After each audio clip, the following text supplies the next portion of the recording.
పృథ్వీ విషయంలో ఈరోజు 'big boss' హౌస్‌లో చాలా పెద్ద అన్యాయం జరిగినట్టు అనిపించింది. కేవలం పృథ్వీ విషయంలో మాత్రమే కాదు. పృథ్వీ, నిఖిల్, నబిల్, ప్రేరణ అంటే దాదాపుగా ఓజీ క్లాన్ వాళ్ళందరూ. ఒక విష్ణుప్రియని పక్కన పెట్టేస్తే మిగతా నలుగురికి పాపం సరైన ఎప్రిసియేషను రాలేదు. సరిగ్గా వాళ్ళని టాస్క్ సెలక్షను లేదు. అసలు వచ్చిన వాళ్ళు అంటే హారిక, నిఖిల్ అలా పక్కన పెట్టేశారు ఆ నలుగురిని. వాళ్ళని కనీసం వాళ్ళతో అంటే వాళ్ళు కనీసం మాట్లాడి వాళ్ళని ఎంకరేజ్ చేసి మీ గేమ్ బావుంది అని చాలా తక్కువనమాట. ఎంతసేపు గౌతమ్, రోహిణి, గౌతమ్, రోహిణి, గౌతమ్, రోహిణి. ఇంక వీళ్ళిద్దరినే.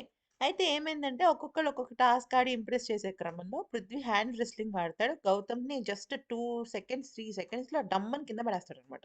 ఏది అంచులో ఉండి గూడా. చాలా క్యాజువల్‌గా, కూల్‌గా ఆడేస్తాడు. ఏం చెప్పినా ఆడేస్తున్నాడు పృథ్వీ. అలాంటప్పుడు మరి కంటెండర్స్‌గా తనని సెలెక్ట్ చేయాలి కదా! అలా కాకుండా మళ్ళీ వైల్డ్ కార్డ్స్ వాళ్ళే. అదే తేజ, అదే రోహిణి, అదే మన గౌతమ్, అదే విష్ణు. విష్ణుని ఎందుకు సెలెక్ట్ చేసుకుంటున్నారంటే వీళ్ళు ఏమీ లేదు. విష్ణుప్రియ తొందరగా ఓడిపోతుంది కాబట్టి. అదే ప్రేరణనో, నిఖిల్‌నో, పృథ్వీనో అంటే వాళ్ళసలు ఓడిపోరు. వాళ్ళు చాలా టఫ్ ఫైట్ ఇస్తారనమాట.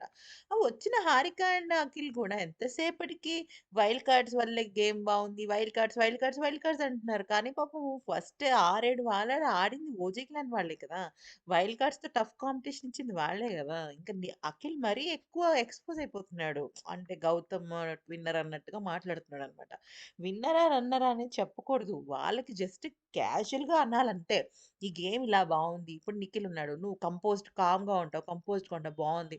గౌతమ్ నీ డిఫెండింగ్ బావుంది నామినేషన్స్‌లో. నబీల్ నీ త్యాగం బావుంది. నీ ఆలోచన బావుంది. అలా చెప్పాలి గానీ వైల్డ్ కార్డ్స్ వాళ్ళే బా ఆడుతున్నారు. ఒకతను ఎలిమినేట్ అయిపోయి పైకి లేచాడు. ఇవన్నీ చెప్పకూడదు. వాళ్ళ ఆట దెబ్బతింటది.